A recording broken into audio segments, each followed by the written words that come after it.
Le agradezco su interés por el acontecer legislativo y le informo que en estos momentos está dando inicio una mesa de ponencias donde se abordará el tema de grandes pendientes de las reformas en materia de derechos humanos y sistema de justicia. Ello en el marco del seminario Seguridad y Justicia, Marcos Estratégicos y Grandes Pendientes. Yo le invito a que nos acompañe, ya que estarán participando especialistas académicos e involucrados en la materia. De los derechos humanos, a quien le pido por favor un aplauso.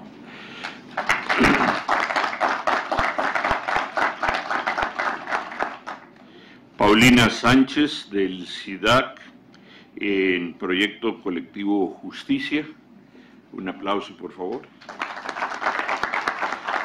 Y Laida Negrete, investigadora asociada de México Evalúa.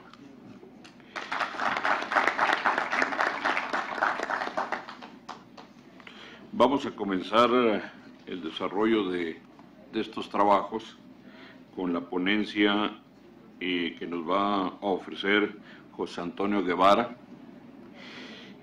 Antes de ello, refiero su abundante currículum.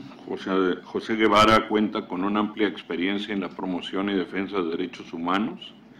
Es doctor en Derecho con especialización en Derechos Fundamentales por la Universidad Carlos III de Madrid y cuenta con licenciatura en Derecho por la Universidad Iberoamericana. Es investigador nacional nivel 1 del Sistema Nacional de Investigadores y ha impartido un número considerable de cursos y conferencias en materia de Derecho Internacional de los Derechos Humanos, Derecho Internacional Humanitario y Derecho Penal Internacional en México y en el extranjero. Además, cuenta con un número considerable de publicaciones en esta materia. Hasta hace poco tiempo se desempeñó en la Comisión de Derechos Humanos del Distrito Federal como tercer visitador general, así como secretario para la promoción de los derechos humanos e incidencia en políticas públicas. Ha fungido como titular de la Unidad para la Promoción y Defensa de los Derechos Humanos de la Secretaría de Gobernación, ministro responsable de Derechos Humanos en la Misión Permanente de México ante los organismos internacionales en Ginebra, Suiza, y director general adjunto de Derechos Humanos y Democracia de la Secretaría de Relaciones Exteriores. Fue coordinador del Programa de Derechos Humanos en la Universidad Iberoamericana y coordinador regional en América Latina y el Caribe de la Coalición para la Corte Penal Internacional, red que aglutina a más de 2,000 organizaciones de la sociedad civil en todo el mundo. En enero de 2014, fue nombrado director ejecutivo de la Comisión Mexicana de Defensa y Promoción de los Derechos Humanos, Asociación Civil. Le dejamos la palabra a nuestro amigo José Antonio Guevara. Muchísimas gracias por la presentación y muy buenos días a mis colegas de la mesa y a todo el público. Bueno, me han pedido los organizadores, a quienes agradezco mucho la invitación, que me refiera por unos breves minutos a los pendientes de la implementación de la reforma constitucional de derechos humanos. Ustedes saben que en el 2011 se aprobaron varias reformas, una de ellas la reforma constitucional de derechos humanos, en donde se modificaron los artículos primero, tercero, 11, 15, 18, 29, 33, 89, 97, 102 y 105. No vamos a entrar a los detalles de cada uno de los artículos reformados, pero la reforma se ha dicho, yo creo que por prácticamente toda la doctrina constitucional relevante del país, que ha sido la reforma más importante que se ha hecho a la Constitución en esta materia desde 1917, porque en primer lugar pues incorpora un concepto que generaba para algunos confusión, para otros no tanto, el concepto de derechos humanos en la Constitución, y se clarifica la noción de las garantías individuales como herramientas para asegurar que los derechos se puedan respetar o hacer respetar en México. Otro aspecto muy importante de la reforma al artículo primero es que se incorporan los tratados internacionales de derechos humanos como norma constitucional. Se incorporan una serie de principios a la Constitución en donde se establecen obligaciones para todas las autoridades del país de promover, proteger, respetar y garantizar los derechos humanos, los reconocidos en la Constitución y obviamente en los tratados internacionales de los que México sea parte. Se incluyen también obligaciones específicas a todas las autoridades en el ámbito de sus competencias para prevenir, investigar, sancionar y reparar violaciones a derechos humanos. Otro aspecto muy relevante es que se incorpora el principio pro persona, lo cual implica que en caso de que haya dos o más normas sobre una misma materia, se deberá de aplicar aquella que favorezca más a la persona y se incorpora el principio de interpretación conforme, como debiera ser, como normalmente las constituciones modernas así lo establecen, que todas las normas tratarán de aplicarse e interpretarse de conformidad con la misma constitucional, con el objeto de buscar trastocar en la menor medida posible el orden constitucional, hacer interpretaciones armónicas. Este artículo primero, en mi opinión, es el artículo más importante de la reforma por todos estos principios que se incorporan. Del artículo primero hay algunos grandes pendientes a que me referiré después, en particular a la obligación que tienen las autoridades en el ámbito de sus competencias de prevenir, investigar, sancionar y reparar las violaciones a derechos humanos. Y eso va a ser el corazón de la presentación, pero me referiré más adelante a ellos. El artículo 15 establece una prohibición al Estado mexicano para poder celebrar tratados que trastoquen derechos humanos reconocidos en la Constitución o en otros tratados de los que México es parte. El artículo 18 incorpora los principios de derechos humanos en la ordenación o la estructura que rige el sistema penitenciario. Se modifica el artículo 97 para quitarle a la Suprema Corte de Justicia una facultad de investigación de violaciones graves y pasárselo a la CNDH en su artículo 102. En el artículo 102 constitucional se establecen algunas garantías para fortalecer la consulta y la participación ciudadana en la selección del Ombudsman Nacional. Y bueno, en términos generales, la reforma también establece una serie de obligaciones al Poder Legislativo, obligaciones de legislar en ciertas materias. En el artículo primero se le ordena legislar en materia de reparaciones. Se le da un plazo de 1 año para aprobar esa legislación, lo cual sucede un tiempo después, pero finalmente el Congreso emite la Ley General de Víctimas como una norma reglamentaria del artículo primero y del artículo 20 constitucional en materia de derechos de las víctimas. También la reforma constitucional le ordena al Congreso legislar en materia del derecho de los refugiados, una norma que, por cierto, ya había sido previamente adoptada por el Congreso, entonces una norma transitoria que no tenía demasiado sentido. El artículo 4 constitucional, también se ordena al Congreso que emita una ley reglamentaria del artículo 29 constitucional. El artículo 29 constitucional establece un procedimiento reforzado para la suspensión de derechos y garantías en tiempos de crisis o en situaciones de emergencia. Esto es uno de los grandes pendientes que tiene el Congreso. A la fecha no se ha emitido una ley reglamentaria del artículo 29 constitucional y bueno, sería conveniente que sea uno de los temas de agenda de este periodo de sesiones. Entendemos que en la Cámara de Diputados hay avances en esta materia y suponemos que pronto llegará a esta soberanía un texto de la ley reglamentaria del 29. Otro de los pendientes que tiene el Congreso es el relativo a la reglamentación del artículo 33. La reforma a la Constitución modifica el artículo 33 para establecer un procedimiento de expulsión de no nacionales, de extranjeros, y se establece un procedimiento de audiencia que se debe de garantizar. Sin embargo, esa ley todavía no se ha adoptado, por consiguiente, la norma constitucional previa, el 33 previo, sigue vigente hasta que no se aporte, hasta que no se adopte esta ley reglamentaria. ¿Cuál creo que es el principal pendiente que tiene México en materia de la implementación de la reforma constitucional del 2011? El principal pendiente, me parece, es que México, a pesar de esta importante reforma, no ha podido garantizar el derecho de las personas a que se prevengan violaciones graves de derechos humanos, y una vez que se han cometido, que se investigue, procese y castigue a los responsables de haber cometido estas violaciones graves de derechos humanos.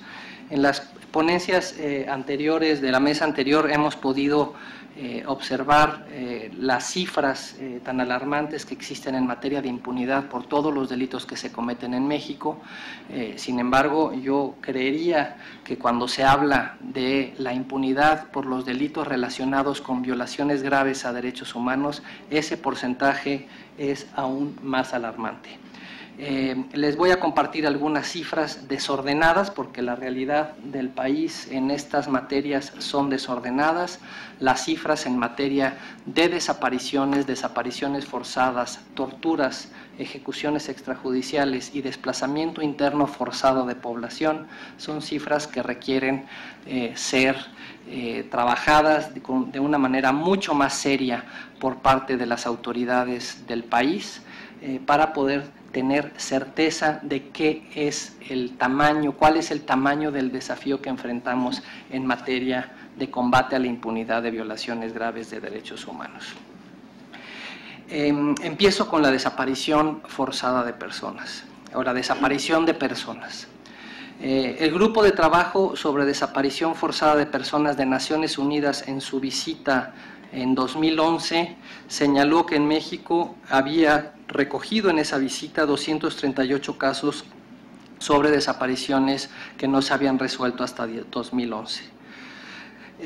Además, se refirió a que tenía información de más de 3,000 casos en los que no estaba comprobada la responsabilidad de funcionarios públicos en la desaparición de personas, y sin embargo aclaró el grupo de trabajo que por la ausencia de investigaciones imparciales e independientes no se podía descartar la posibilidad de que hubiera participación de servidores públicos. Esto es muy importante señalar, porque hay algunas entidades del Estado que dicen que no se puede señalar que en México hay desapariciones ni desapariciones forzadas hasta que no haya investigaciones fidedignas que arrojen resultados.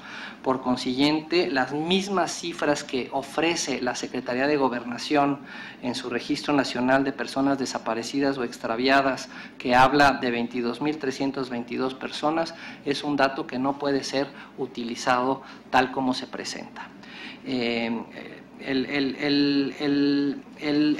Lo que es aquí muy importante señalar es que el Comité de Desaparición Forzada de Personas acaba de calificar el fenómeno de las desapariciones en México como una práctica generalizada, lo cual es un concepto legal que es muy importante señalar, que lo que implica es que lo que está calificando de la práctica de desapariciones en México es que se trata de crímenes de lesa humanidad por la dimensión del problema.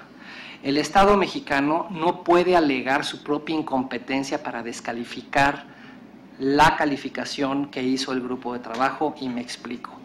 La Secretaría de Gobernación y el Estado mexicano presentaron una cifra de 22,322 personas desaparecidas. En esa base de datos de la Secretaría de Gobernación se señala que en 22 de los 32 estados se han cometido desapariciones forzadas de personas. No podemos decir que no se trata de una gran parte del territorio en donde sucede esta práctica.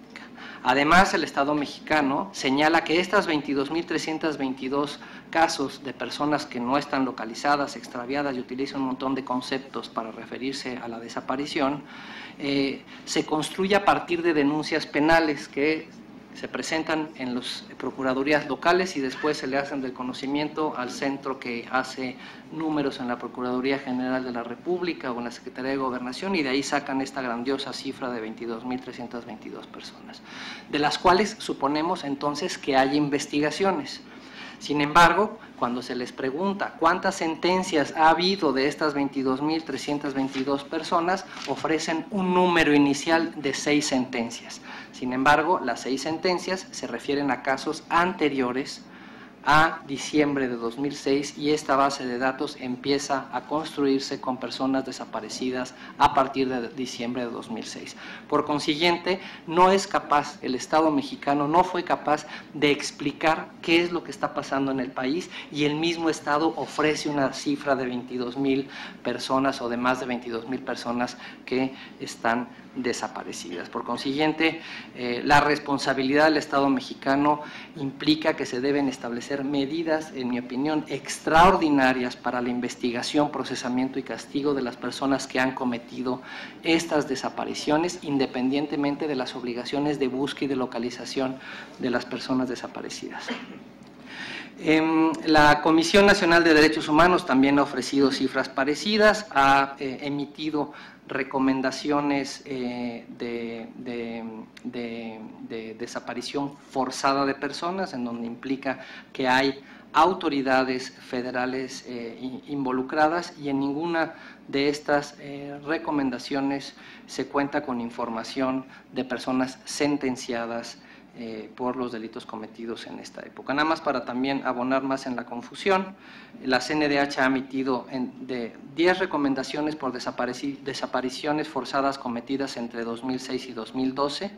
La Procuraduría General de la República dice tener 100 averiguaciones previas abiertas por desaparición forzada de personas por este periodo de 2006 a 2012, y la PGR ha informado que solamente ha consignado a 4 personas por el delito de desaparición forzada por los delitos cometidos entre 2006 y 2012.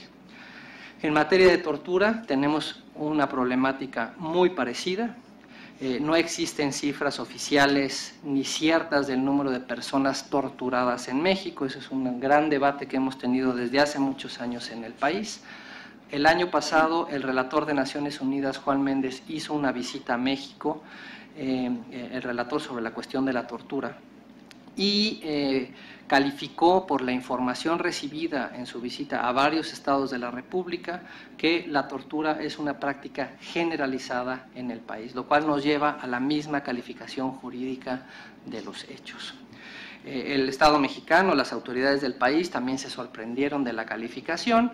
Nosotros, desde la organización en la que yo trabajo, pudimos presentarle al relator información que ya le habíamos enviado a otra instancia internacional de por lo menos 95 casos en un estado de la República en un periodo de 3 años entre el 2009 y el 2012, en donde 95 personas fueron detenidas por las mismas autoridades en patrones de conducta muy similares.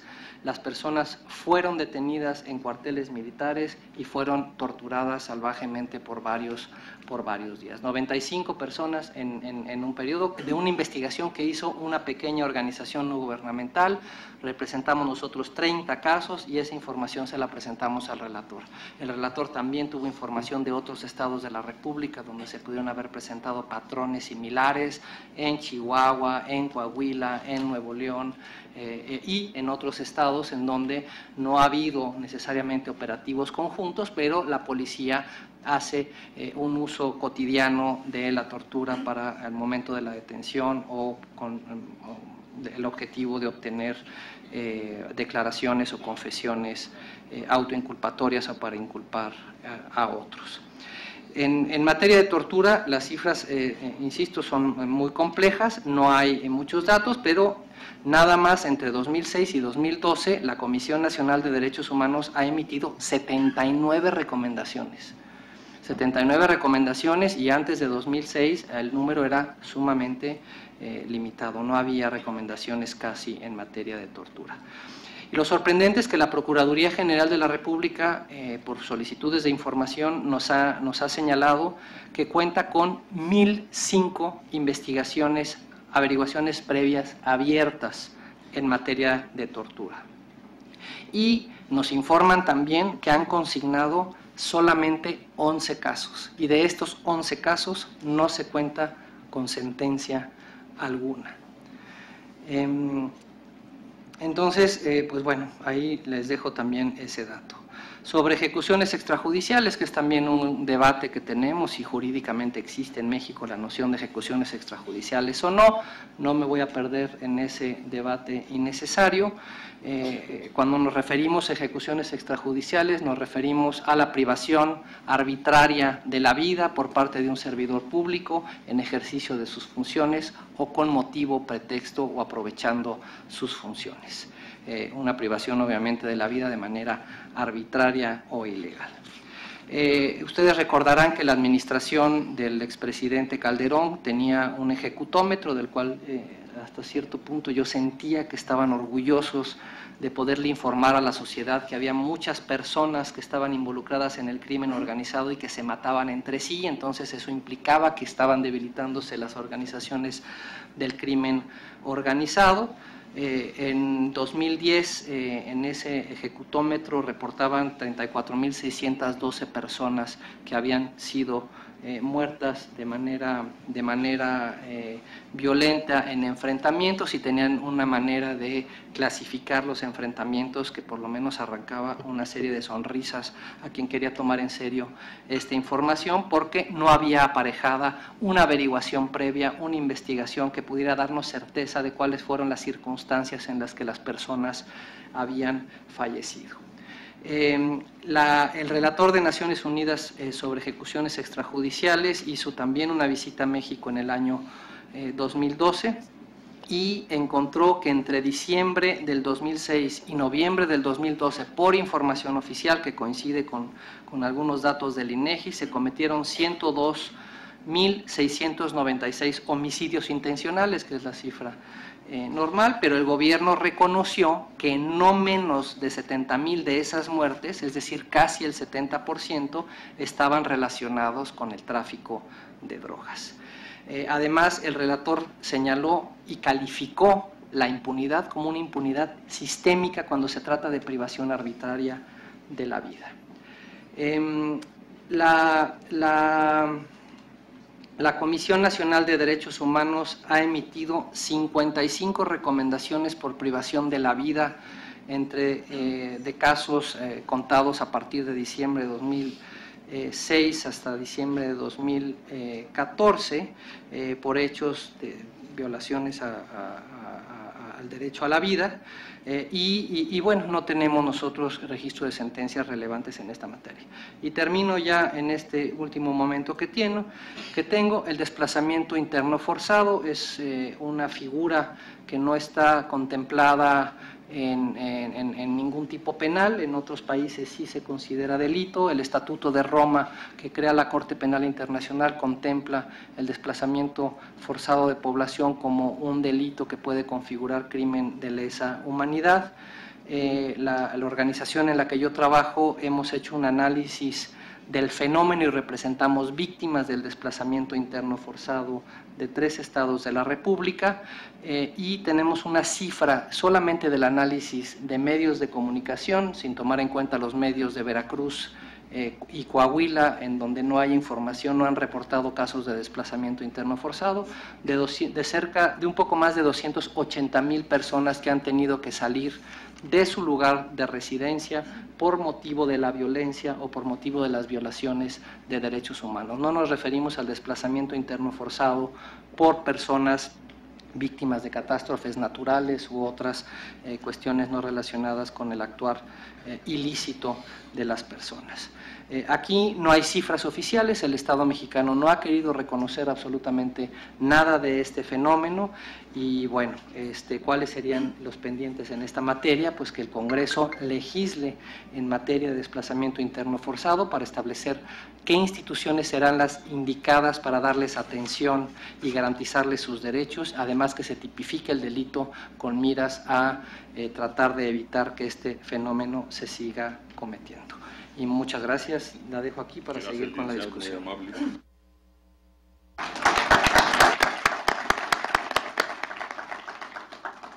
Muy amable, señor licenciado. Enseguida, la licenciada Paulina Sánchez. Paulina es investigadora del SIDAC y actualmente colabora en el proyecto de evaluación sobre la implementación del nuevo sistema de justicia penal en México. Ha trabajado como asistente de investigación en la División de Administración Pública del Centro de Investigaciones y Docencia Económica, el CIDE, en el área de evaluación e indicadores de la Secretaría Técnica para la implementación de la reforma de justicia penal y en la Dirección General de Estadísticas del Gobierno, Seguridad Pública y Justicia del INEGI. Sus temas de interés son políticas públicas, administración e impartición de justicia, seguridad pública, sistema penitenciario, que la verdad me ha llamado la atención que sea un gran pendiente en los temas que se han venido tratando, y estadísticas judiciales, entre otros. Es egresada de la Licenciatura de Ciencias Políticas y Relaciones Internacionales del CIDE. Adelante, por favor. Pues primero también voy a dar las gracias brevemente al Instituto Belisario Domínguez, al Senado y al resto de los ponentes que están en la mesa, porque creo que sí es muy importante hablar de las reformas que tenemos pendientes, pero también de las que ya hicimos y qué es lo que falta seguir haciendo, ¿no? Como es la reforma de 2008 en materia de justicia y la de 2011 de derechos humanos, de la que ya se refirieron anteriormente. Yo me voy a enfocar a hablar un poco de cómo vamos y cuáles son los pendientes que vemos desde el Centro de Investigación para el Desarrollo en lo que nos falta de la reforma de justicia penal que se aprobó a nivel constitucional en junio del 2008. Tenemos que es una reforma en la que ya hemos trabajado tiempo, ya no es una reforma nueva, ya la mayoría del país se encuentra operando bajo el sistema acusatorio en su sistema de justicia, al principio con sus códigos locales. Solo tomando en cuenta códigos locales tenemos 4 entidades operando completamente en todo su territorio para todos sus delitos, 25 entidades operando de forma parcial y 3 que tenemos pendientes, que no operan en el sistema acusatorio bajo ninguna modalidad en el territorio. Eso tomando en cuenta solo el tipo que se haya hecho el cambio de sistema.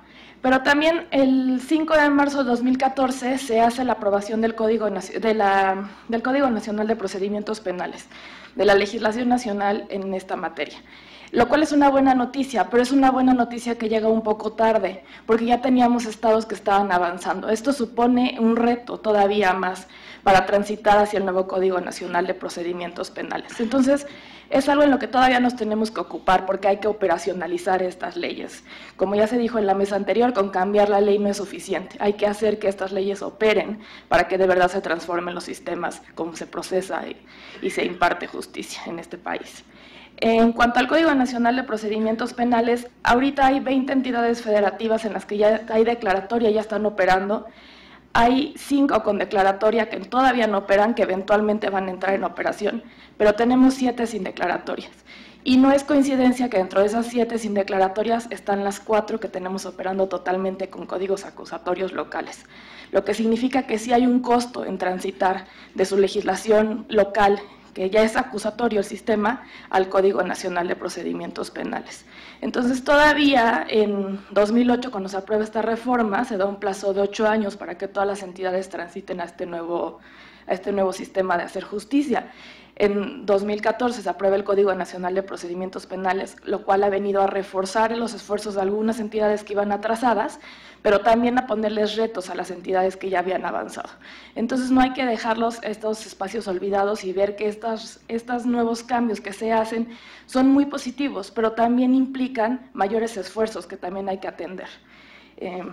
Eso es como en materia de cómo vamos. Para esto se hacen estrategias de implementación y la implementación hay una tendencia a la homologación en parte apoyada por la aprobación del Código Nacional que ordena la forma en cómo se van a procesar los delitos en materia penal en todo el país y deja atrás los 32 distintos tipos que se podían hacer, ¿no?, bajo los códigos locales. Y esta estrategia de implementación tenemos que tener cuidado cuál va a ser el objetivo y cómo vamos a marcar como el cumplimiento y que haya sido una estrategia de implementación exitosa. Lo podemos hacer solo viendo que estén operando, palomeando y viendo las entradas en vigor y que se cumplan con los tiempos establecidos en los transitorios, pero también lo podemos ver desde un estándar de calidad que creemos es el que debe regir. No basta con dar cumplimiento a los transitorios, con entrar en vigor, con reformar las leyes y armonizarlas, sino hay que hacer que estas leyes impacten en las instituciones y en la forma en que se hacen las cosas, que impacten en los operadores. Son una serie de acciones las que se tienen que implementar y son las que se deben de medir, sobre las que debemos de poner atención.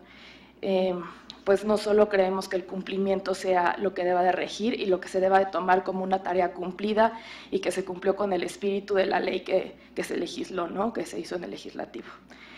Dentro de los pendientes, que es el tema de esta mesa, pues definitivamente la armonización legislativa es impostergable. Eventualmente se van a cambiar las leyes, se van a tener que cambiar y se van a tener que armonizar. Ahora entra dentro de esta esfera, pues que tenemos leyes nacionales, lo cual ayuda mucho, pero también ahí incluso tenemos retrasos, ¿no? Hay dos leyes nacionales muy importantes que siguen pendientes, que es la Ley de Justicia para Adolescentes y también la Ley Nacional de Ejecución de Sanciones. Ejecución de sanciones definitivamente es un tema que tenemos pendiente, que tiene que ver, es parte fundamental de la forma en cómo se imparte justicia en el país y que está íntimamente ligada al tema de seguridad, como se dijo en una de las conclusiones de la mesa anterior. Si no entendemos la parte de ejecución de sanciones y de cómo se ejecutan las penas que se dictan en una sentencia, como un factor de éxito para combatir el crimen o la delincuencia, entonces no estamos cerrando ese círculo que se puede hacer como virtuoso en cuestiones de seguridad y justicia y lo podemos estar convirtiendo en un círculo vicioso. Y también en este aspecto es muy importante notar que la legislación nacional, así como puede ser muy bueno y puede ser un incentivo para que las entidades homogeneen y entren a dinámicas positivas, también puede ser un problema, ¿no? Porque lo que se legisla nacional puede poner retrocesos a buenas prácticas que ya hay locales. Y aquí yo no voy a ahondar más, pero tenemos todo este paquete de reformas que se están discutiendo, que están modificando incluso el Código Nacional de Procedimientos Penales, que incluso se ha llamado, si se está en un debate sobre si es una contrarreforma o no es una contrarreforma. Creo que lo que hay que tener como muy en cuenta es que estas leyes nacionales tienen esa posibilidad, ¿no?, tanto de impactar positivamente como de impactar negativamente. Entonces, cae una gran responsabilidad sobre el legislador y sobre el legislativo. ¿Con qué hacemos con esas leyes? Entonces, no hay que dejarlas como en un punto ciego, hay que seguir manteniendo atención en qué impacto van a tener, sin dejar de tomar en cuenta que ya hay experiencias locales, positivas y negativas. Ya hay experiencias locales y muy buenas prácticas en algunos poderes judiciales, en algunos ámbitos, y también hay malas prácticas de las que también podemos aprender. No estamos hablando sobre un terreno en el que tengamos cero experiencia. Ya tenemos bastante tiempo de experiencia, ya se han hecho trabajos y estudios sobre esta materia y se sigue trabajando, ¿no? Es un campo difícil, pero ya hay avances en ese aspecto. También otro pendiente es la unificación procesal. Tenemos varios sistemas operando de forma simultánea. Entre los sistemas tradicionales mixtos de corte inquisitivo, los locales, las entidades que ya tenían sus códigos locales de corte acusatorio operando, y los del Código Nacional de Procedimientos Penales, tenemos entidades que tienen 3 sistemas operando de forma simultánea. Entonces, aquí pues hay claramente problemas en eficiencia del uso de los recursos, ¿no?, del capital humano, incluso de recursos financieros, de recursos materiales, y se le debe de poner atención. Nos llama enormemente la atención en el Centro de Investigación para el Desarrollo en CIDAC, que lo que hemos visto en todo el país, no encontramos ninguna entidad que tenga un plan de cierre, de cómo va a ir terminando con los casos que tenía abiertos en los otros sistemas.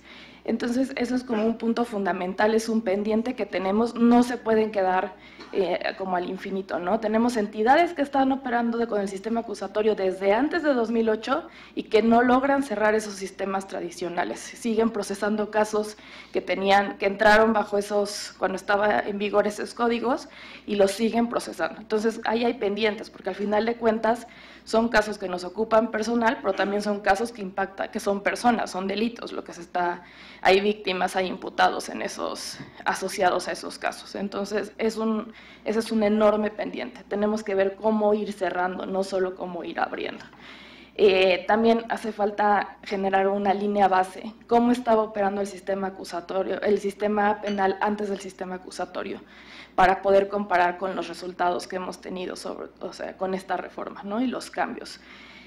Y eso sería en cuanto a unificación procesal. Nosotros hicimos, cuando se aprueba el Código Nacional de Procedimientos Penales, un conteo muy sencillo y podemos tener incluso operando de forma simultánea 80 códigos distintos, con pequeñas variaciones, algunos más parecidos que otros, pero hasta 80 códigos potencialmente pueden estar operando en el país. Esto nos crea un ambiente de profunda incertidumbre jurídica, es inseguridad jurídica. Al final de cuentas, ni siquiera entender a veces bajo qué código te pueden estar procesando o por qué si yo cometí el mismo delito un día después, tengo un trato diferente, ¿no? ¿Por qué me aplica una regla diferente? Entonces, es muy importante ir cerrando los sistemas. Otro aspecto que tenemos que tener como siempre en la mira se refiere a los recursos financieros, ¿no? Muchas veces se dice, y que es uno de los pretextos o una de las justificaciones por qué no se avanza por falta de recursos. Nosotros encontramos, bueno, sí hay recursos, tal vez no los suficientes o los necesarios, pero se han destinado recursos tanto a nivel federal para las entidades como de los mismos estados, pero encontramos que hay un serio problema en la aplicación y en la ejecución de los recursos o incluso en la forma en cómo se solicitan. Y esto está ligado a la estrategia de implementación nuevamente. Hay que tener una planeación muy clara de cuáles son nuestros objetivos al final y cómo vamos a ir transitando para saber cómo vamos a ir poniendo los recursos.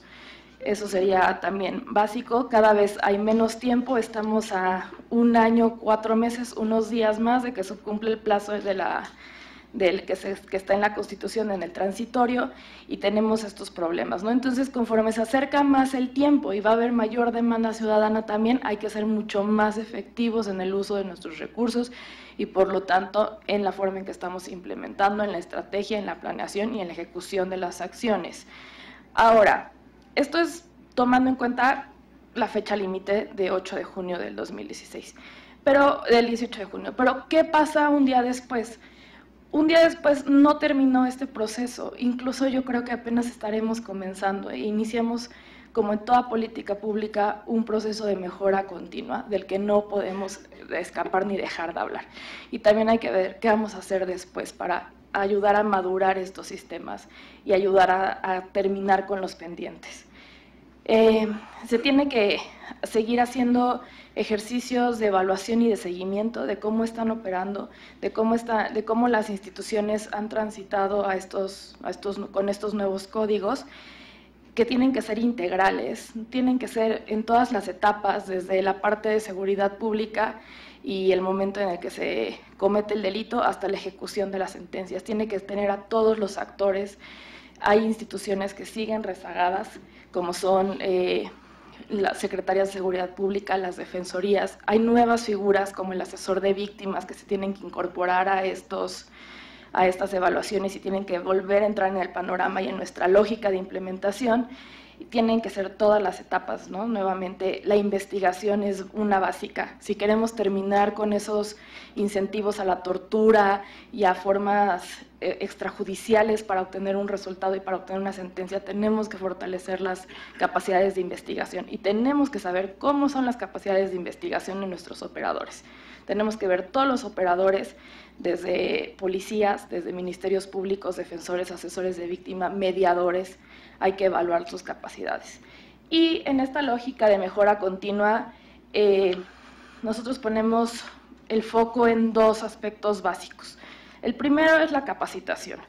Se han hecho avances para unificar los programas de capacitación, pero tenemos que ver cómo esos programas impactan en las competencias de los operadores. Eso es fundamental. Otro punto, y que yo creo que no es la solución, pero sí sería una muy buena herramienta para lo que se mencionaba en la mesa anterior sobre cómo combatir corrupción, es hay que hacer e implementar servicios profesionales eficientes dentro de las instituciones de seguridad y justicia. ¿Cómo podemos ayudar a blindar un poco malas prácticas de secretarios que hacen malas sentencias o favorecen con sentencias? ¿O cómo podemos evitar que policías que tienen procedimientos que están fuera de la ley para obtener una declaración no sigan funcionando en el sistema? Hay que profesionalizar, hay que hacer servicios profesionales, servicios civiles de carrera dentro de estas instituciones. Ese es un gran pendiente con un gran potencial. Y hay que poner a todos los actores. Policías sigue siendo un tema pendiente en el que hay que crear capacidades. Y el otro punto es la reorganización. Definitivamente, un riesgo que vemos es un sistema que obliga a un cambio profundo. Y vemos el riesgo de que si no lo atendemos así, no lo entendemos así, podemos tener viejas prácticas con nuevos nombres, que al final de cuentas no es el espíritu de esta reforma y habrá sido un desperdicio todo el tiempo y todos los recursos que le hemos invertido. A 2016 hay dos riesgos: o no llegamos y no cumplimos, o entonces podemos estar simulando, ¿no? Pero ante los dos hay que ser muy ciertos en qué situación vamos a estar y qué es lo que de verdad se quería lograr con la reforma constitucional, ¿no? Entonces, esos son los dos riesgos que advertimos en SIDAC al 2016, y creo que sí tenemos muchos pendientes que hay que tratar, muchos pendientes que caen en la arena del legislativo, que es muy importante que tengan en cuenta y que es como fundamental discutir y tener en el ojo. Y con esto yo terminaría. Muy bien.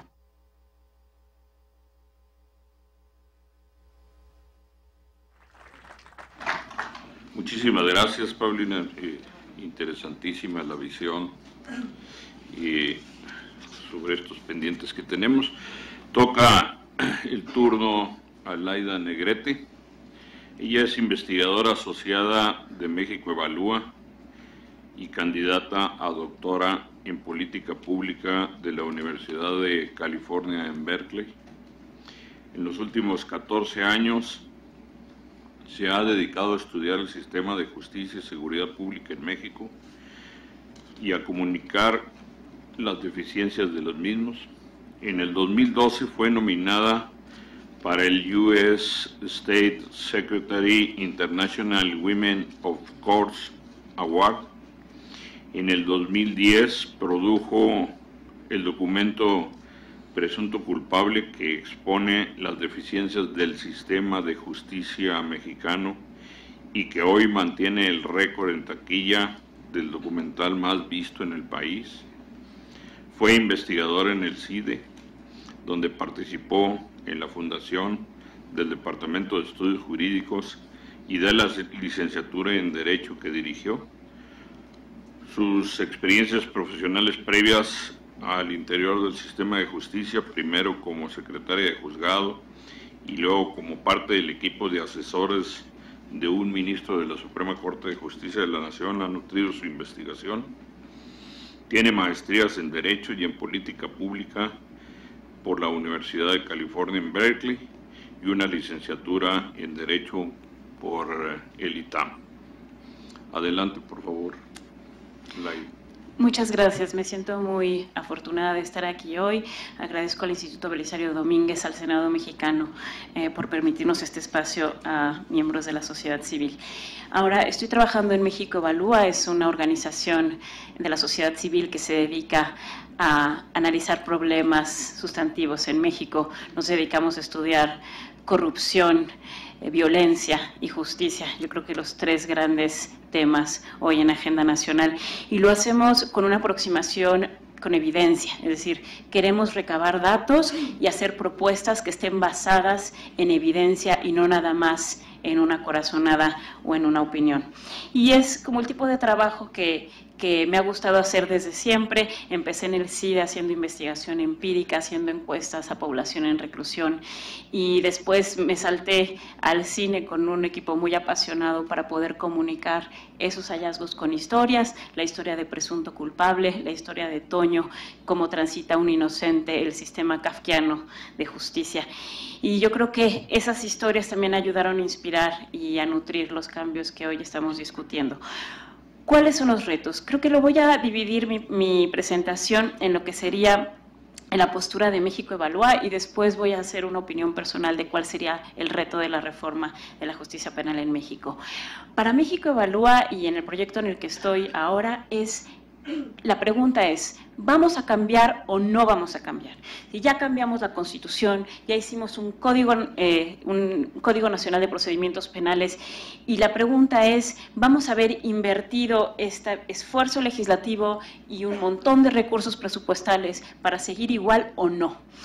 Y creemos que la forma de contestar esto es con datos, pero además con la visión de los usuarios y de los ciudadanos.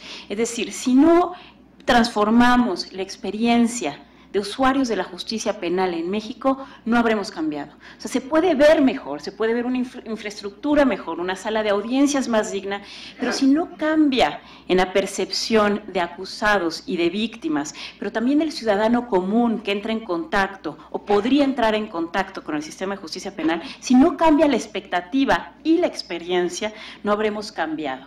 Entonces, estamos generando un sistema de indicadores que tienen como corazón la experiencia de los usuarios. Y en esta ambición de medir la experiencia de los usuarios, nos dimos cuenta que un gran hueco está en cómo medir la experiencia de personas que fueron acusadas y procesadas. Y así como sucedió en Presunto Culpable, y que pudimos ver como la experiencia del día a día de lo que estaba sucediendo en el juicio con Toño, cómo sería para el agregado a nivel nacional. Y afortunadamente encontramos un lugar, y afortunadamente además fue aquí en el Senado mexicano donde estamos trabajando esta idea. Existe en este periodo, se está discutiendo la ley de ejecución penal, y existe un artículo que es el artículo 35 y el artículo 33 de la ley, que hablan del Sistema Nacional de Información Penitenciaria. Y ahí nosotros propusimos a los senadores de la Comisión de Justicia que metiéramos una encuesta nacional a población en reclusión. Es decir, que el INEGI, y además que fuera el INEGI con esa credibilidad que tiene, que puede entrar a todos y cada uno de los centros penitenciarios y cárceles ceferesos para poder encuestar a los usuarios, a las personas ahí detenidas, privadas de la libertad, y les pregunten cómo fue su experiencia. Y que tengamos una línea de base de cómo es ahora, cuanto antes, y quizá en el 2016 se pueda financiar, se pueda ejecutar y puedan estar los datos publicados para el 2017, y después, como nos vayamos transformando en este reto de códigos, en este reto de infraestructura, en este reto de capacitación de la reforma, podamos ver si cambian o no estas experiencias. Creemos que es una beta prometedora. Hay quien dice, bueno, ¿cómo les vamos a creer a las personas detenidas? Pero mi experiencia como investigador en el CIDE, en la primera encuesta población en reclusión que hicimos ahí, es que se puede recabar información muy, muy útil. Ahí preguntábamos a las personas, ¿pudiste tener contacto con el juez, sí o no? ¿Cuántos abogados tuviste que contratar? ¿Cuánto te cobraron? ¿Cómo estimas la calidad del servicio del abogado? ¿Cómo estimas la calidad del defensor público? ¿Te pidieron dinero o no? ¿Quién te lo pidió? ¿En la agencia del Ministerio Público? ¿En el juzgado? ¿En el centro de reclusión? Entonces, podíamos ver, cuando menos, no para decir a ciencia cierta, esta es la tasa de corrupción en la agencia del Ministerio Público, pero podíamos ver, por ejemplo, diferencias, que era mucho más probable que se les pidiera dinero por el policía preventivo y por el policía judicial que por el Ministerio Público o el juez. Entonces sabíamos dónde están los focos rojos de la corrupción en el entramado judicial. Podíamos ver también quién es la autoridad más propensa a maltratar o a torturar, por ejemplo, ¿no? Entonces hay diferencias claras, y los internos te contestan de una forma muy diferenciada. Y cuando uno les pregunta también, ¿te percibes inocente?, no todos dicen que sí. Entonces, creo que esta es una forma de empezar a evaluar tendencias. Si ahorita me dijeron que esta era la incidencia de tortura y podríamos ya más adelante como consensar cuál sería la metodología para encuestar sobre tortura a una población muy amplia y ir viendo si van cambiando a lo largo del tiempo y si hay diferencias entre los estados y darnos una idea si estamos cambiando o no estamos cambiando. En una encuesta que realicé hace apenas un par de años, solamente en el Estado de México y en el DF, la hicimos con abogados con cámara, Roberto Hernández y yo, y comparábamos el Estado de México, que ya había transformado parte de su sistema de justicia penal, con el Distrito Federal. Y una de las preguntas que sí observó mucho, que tuvo mucho cambio, fue, les preguntábamos a los condenados, a todos los condenados, ¿entendiste por qué te condenaron? Y antes de la reforma en el Estado de México, solo 13% decía que sí había entendido por qué lo habían condenado. Y después de la reforma, más del 70% había comprendido ya por qué lo habían condenado. Pasó del 13% a más del 70%. Y en el Distrito Federal, en una muestra del mismo periodo, se quedaba estático, como en 16%, alrededor del 15-16% que habían entendido por qué los habían condenado. Eso quiere decir que sí hay intervenciones que funcionan para algunas cosas, pero les preguntábamos, por ejemplo, también sobre maltrato en agencia del Ministerio Público, o básicamente cosas tan específicas como te encajaron agujas en las uñas, así, ¿no? Te dieron toques eléctricos, te generaron asfixia. Y los internos van contestando muy diferenciadamente. Te dicen, sí me golpearon, pero no me encajaron, agujas en los dedos. Pero veíamos que ese maltrato era muy sistemático y no había cambiado.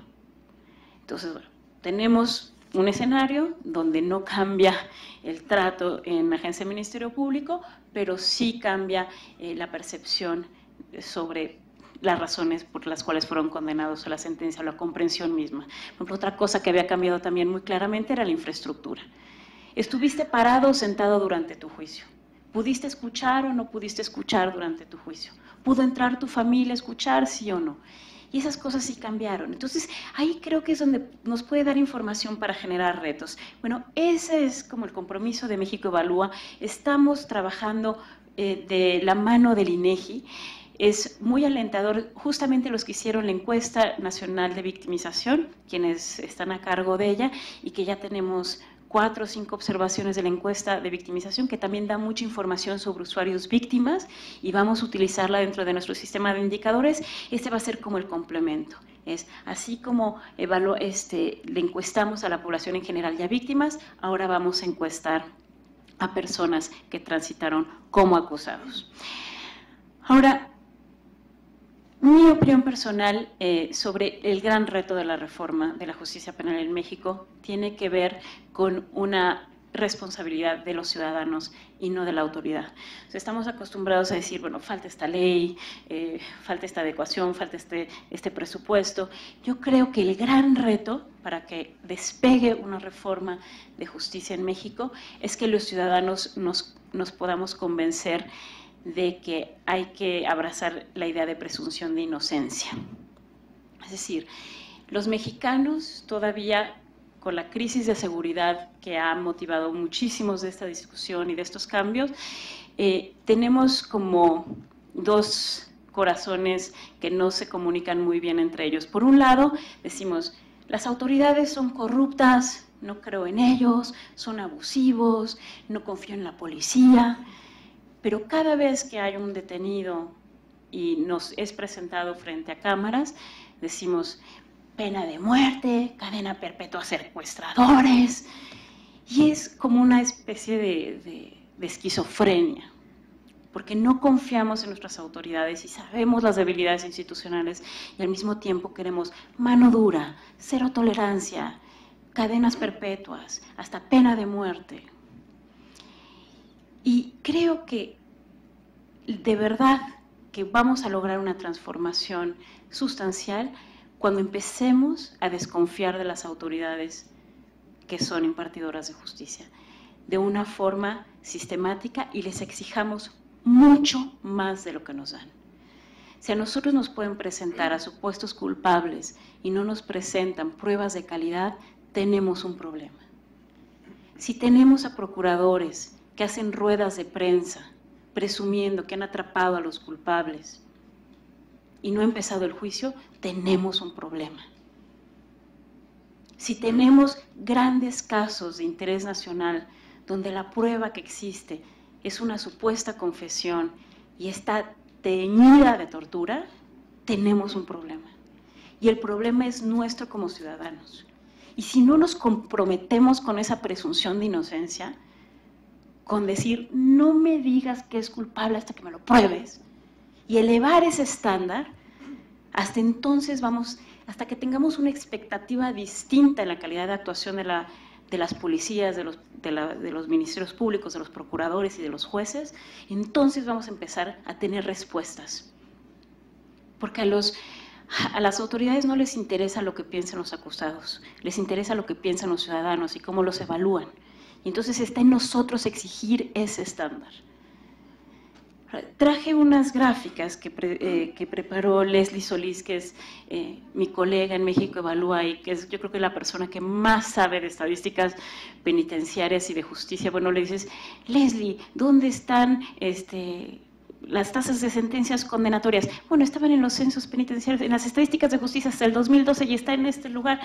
Es buenísima. Entonces, rápidamente, porque me quedan solo 3 minutos, lo que tenemos aquí es una gráfica de población penitenciaria en estatales. Y lo que vemos es que hay una gran sobrepoblación. Y siempre la intuición es, la gran sobrepoblación, lo que tenemos que hacer es construir más cárceles. Y aunando a esto de presunción de inocencia, no, lo que tenemos es que tener menos personas en la cárcel. Y cada vez que pensemos en un proceso penal, queremos a la persona libre en el proceso penal. Más de la mitad de las personas, 40% de las personas que están en reclusión están en un proceso penal. Todavía no han sido condenadas. La siguiente gráfica, por favor. Aquí está la gráfica de personas que están en prisión preventiva, le llaman, que todavía no tienen una condena. Y ustedes quizá no alcancen a ver el número, la media nacional es 42%, pero hay estados como Quintana Roo, donde tiene más del 70% de personas que no tienen sentencia. 7 de cada 10 está bajo un proceso penal. Entonces, se los digo a ustedes como ciudadanos y aunando a la idea de la presunción de inocencia, porque cuando empiecen los juicios orales, que le llaman el sistema acusatorio, cada vez que detienen a alguien y va a empezar el juicio, lo dejan libre, ¿cómo? ¡Corrupción! No sirve el sistema. No, tenemos que acostumbrarnos a que vamos a desconfiar de la autoridad, que vamos a confiar en el ciudadano, que vamos a creer que es inocente hasta que le prueben que es culpable y que le permitan estar en libertad. Yo ya no voy a pasar a la siguiente gráfica y ya nada más terminaría. ¿Dónde sí está la responsabilidad del Estado? Yo no he visto todavía en esta reforma un liderazgo claro desde las autoridades. No tienen una visión clara. La ventaja de esta reforma es que empezó siendo una exigencia ciudadana y muchas organizaciones civiles logramos cabildear estas ideas para que se volviera una reforma constitucional, pero es también su gran debilidad. No veo yo en las procuradurías, en la presidencia y escasamente en los estados, y sí hay unos estados donde haya una visión clara de esto es lo que quiero hacer y así lo voy a transformar y así se tiene que ver y así me voy a mover. Y creo que eso es algo que será muy difícil pedir, pero sí lo veo como uno de los grandes retos y de las agendas pendientes. Muchas gracias.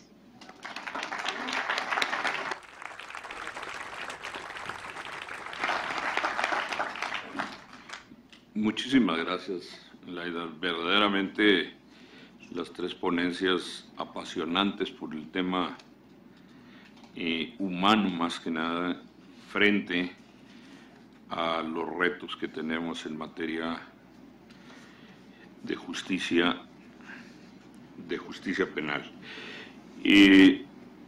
Yo voy a pedirles a los 3 expositores, dado que la versión de cada uno y la visión de cada uno de ellos es concreta y específica los pendientes, la presunción de inocencia, la defensa y el proceso penal frente al proceso penal, que nos pudieran orientar sobre 3 preguntas básicas de lo que nos está pasando o de lo que estamos viviendo actualmente y que enriquezca este seminario. Dados sus comentarios, preguntaríamos cuáles son los grandes pendientes entonces de la reforma constitucional en materia de derechos humanos. ¿Cuáles son los grandes pendientes de la reforma en el sistema de justicia penal? ¿Y cuáles serían los principales retos que enfrenta la implementación del nuevo sistema acusatorio a la luz de los derechos humanos? Quien quiera iniciar con sus comentarios, tenemos 5 minutos.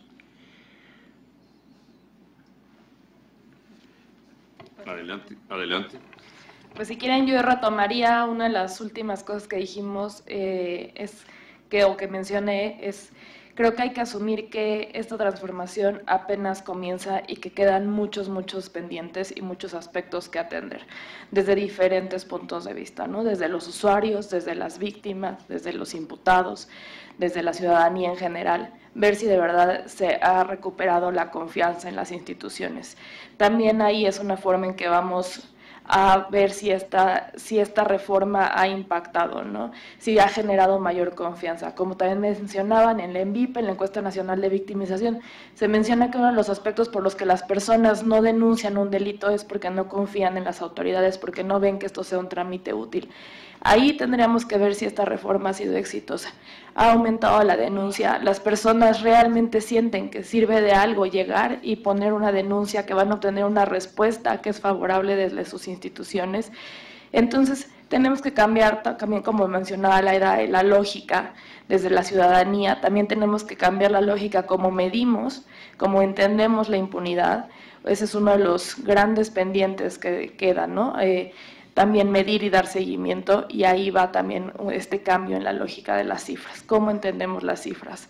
En la medición es importantísimo ver a los usuarios, es importante ver el impacto en la ciudadanía, y la percepción es también muy importante ver cómo se gestionan las cargas de trabajo dentro de las instituciones para ver que esto realmente esté pasando y que se esté cambiando la forma en cómo se está trabajando y no solo se haya hecho un cambio de nombre, un cambio en los formalismos, sino que realmente se esté operando desde una forma distinta para obtener resultados distintos.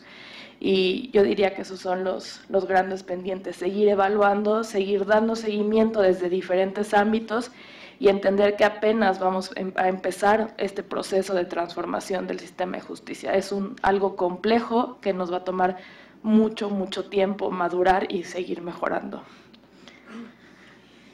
Muy amable, muchas gracias.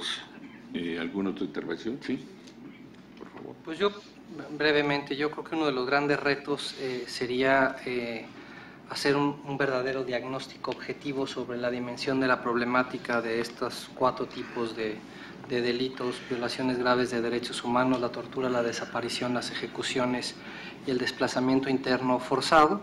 Y creo que la única manera en la que ese diagnóstico puede ser confiable es cuando haya confianza y las víctimas se acerquen a expresar qué les pasó.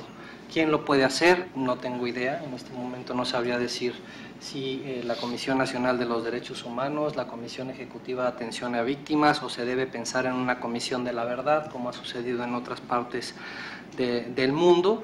Una vez que se tenga esa dimensión del problema, se tendrán que hacer diseños institucionales para enfrentar el problema de la impunidad.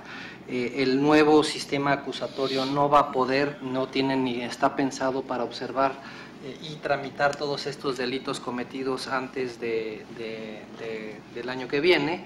Entonces se tendrán que pensar en el diseño de estructuras especializadas en la Procuraduría, de tribunales especializados como se ha hecho en otros países, pensar en reformar la Constitución. Como sabemos, hay un proceso ahorita abierto para buscar la federalización bajo ciertos supuestos de estas violaciones graves, y contar además con mecanismos internacionales, en mi opinión, que son necesarios para enseñarle a México cómo hacer investigaciones complejas, investigaciones de la naturaleza que ya se calificaron como crímenes de lesa humanidad, pensar en experiencias y buenas prácticas, como por ejemplo en Guatemala la Comisión Internacional para Combatir la Impunidad, que le ayudó al país a buscar las maneras de romper con las cadenas de la impunidad, o pensar en pedirle a la Corte Penal Internacional que fortalezca la complementariedad positiva para que pueda ayudarle a las procuradurías a investigar este tipo de crímenes complejos, o bien pedir la cooperación internacional a países como por ejemplo Colombia, que cuenta con un área de contexto en la Fiscalía que les ayuda a identificar patrones de macrocriminalidad, para de ahí poder establecer cuáles serían las mejores investigaciones para identificar a los más altos responsables de haber cometido crímenes de lesa humanidad. Eso me parece que serían algunas ideas que podrían identificarse como retos en el marco del nuevo sistema acusatorio.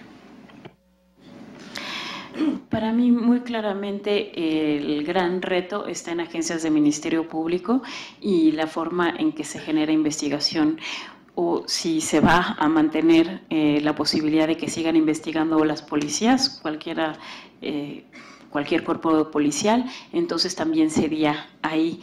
Y eso es parte de la reforma que sí se conecta más a una agenda de seguridad pública. Ahorita hay una modificación al Código de Procedimientos Penales que está a discusión en la Cámara de Diputados, que la redacción parece quitarle la facultad a policías de hacer investigación, inclusive la preventiva. Eso nos parece muy delicado y varias organizaciones estamos muy presentes en la discusión de esa reforma para que eso no suceda. Creemos que lo que falta en México es esa capacidad de investigación y de delitos de todo tipo, pero especialmente los delitos violentos, los delitos complejos.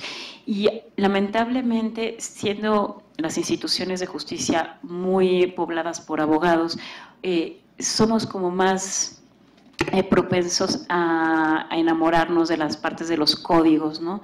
Y entonces, reforma del sistema acusatorio, juicios orales para un público más amplio, y cómo vamos a transformar el Código de Procedimientos Penales, y una gran discusión sobre los códigos, y una gran discusión sobre las audiencias, pero si solo van a llegar 5% de los casos a juicio, pero eso en cualquier sistema. Y entonces hay una discusión mucho más débil y mucho más frágil en todo lo que es cómo vamos a transformar la experiencia de la víctima, como dice Paulina, desde el momento en que llega, espera, y cómo la atienden y cómo se administran los casos para dar prioridad a delitos violentos, pero también atendiendo delitos que podrían no ser violentos, pero que podrían ameritar estrategias preventivas, por ejemplo. Sí he visto algunos logros, y esa es una reforma que no tiene que ver con leyes, ni con reglamentos, ni con ley orgánica, es una reforma muy gerencial. Y sí he visto algunos casos alentadores. Uno de ellos fue con el procurador de Baja California, el ex procurador en Mexicali, una cosa maravillosa, y lo veía uno cambiando los procesos en el momento, diciendo, a ver, esta persona se dedica a hablarle a todas las víctimas que vinieron a denunciar durante la mañana, y yo la veía, y a la operadora, a ver, con su lista, señorita, ¿cómo la trataron? ¿Cuánto esperó? Tal cosa, ¿no? Y ahí tomaba la decisión a dónde se iba a ir ese caso. Si se iba a ir como una estadística que se iba a analizar como un delito, un robo menor que está sucediendo en ciertas colonias, en transporte al público, o si iba a ser investigado de manera forense. Es decir, había todo un sistema para administrar la investigación, y eso es lo que falta, como instalarnos esas imágenes para perseguirlas.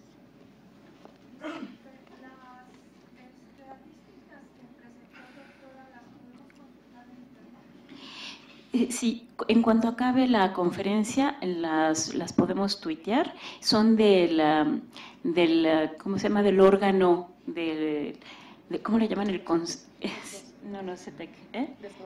Del órgano desconcentrado del sistema penitenciario.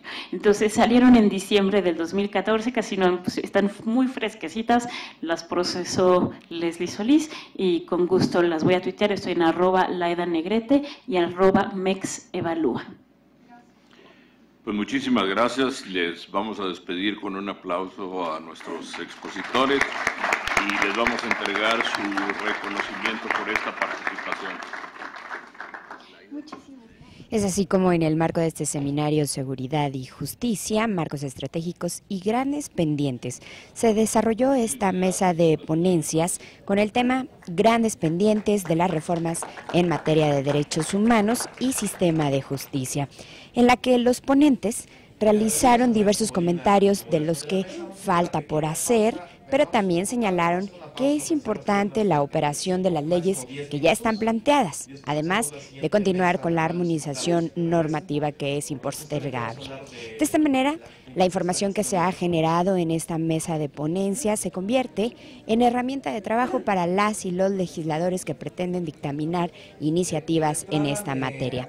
Le agradezco que nos haya acompañado y lo invito a que continúe en la programación del canal del Congreso, ya que aún hay más actividad legislativa. Por lo pronto, yo me despido.